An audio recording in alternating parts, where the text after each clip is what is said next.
क्या आप जानते हैं कि शिव की नगरी कही जाने वाली काशी भगवान शिव के त्रिशूल पर टिकी है? जी हाँ दोस्तों, कहा जाता है कि काशी तीनों लोकों में सबसे न्यारी नगरी है, जो भगवान शिव के त्रिशूल पर विराजती है।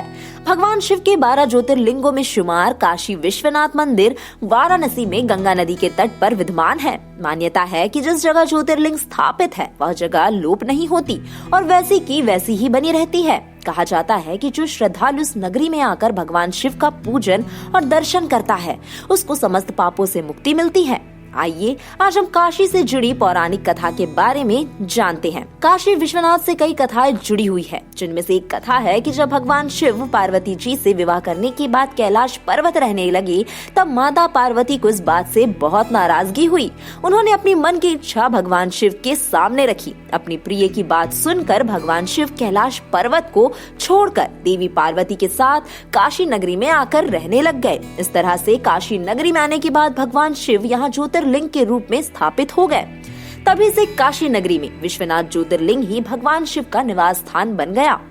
मान्यता ये भी है कि काशी विश्वनाथ ज्योतिर्लिंग किसी मनुष्य की पूजा तपस्या से प्रकट नहीं हुआ, बल्कि यहाँ निराकार परमेश्वर ही शिव बनकर विश्वनाथ के रूप में साक्षात प्रकट हुए। दोस्तों, इस मंदिर का 3500 वर्षों का लिखित इतिहास मिलता है। मंदिर का निर्माण कब किया गया था, इसकी जानकारी तो नहीं मिलती, लेकिन इसके इतिहास से पता चलता है कि इस पर कई बार हमले किए गए, लेकिन उतनी ही बार इसका निर्माण भी किया गया है। बार बार के हमलों और बार बार निर्माण किए जाने के बाद भी जिस मंदिर को आप आज देखते हैं, उस स्वरूप का निर्माण 1780 में इंदौर की महारानी अहिल्याबाई होलकर ने करवाया था। मंदिर के शिखर पर सोने का लेप होने के कारण इसे स्वर्ण मंदिर भी कहते हैं। इस पर महाराजा रणजीत सिंह ने अपने शासन काल के दौरान स्वर्ण लेपन करवाया था। मंदिर के अंदर चिकने काले पत्थर से बना हुआ शिवलिंग है। इसके ठीक बगल में ज्ञानवापी मस्जिद है, जहां प्राचीन शिवलिंग आज भी मौजूद है। सावन के दौरान भगवान शिव के दर्शन के लिए देश से ही नहीं बल्कि विदेश से भी लाखों श्रद्धालु यहाँ पहुँचते हैं।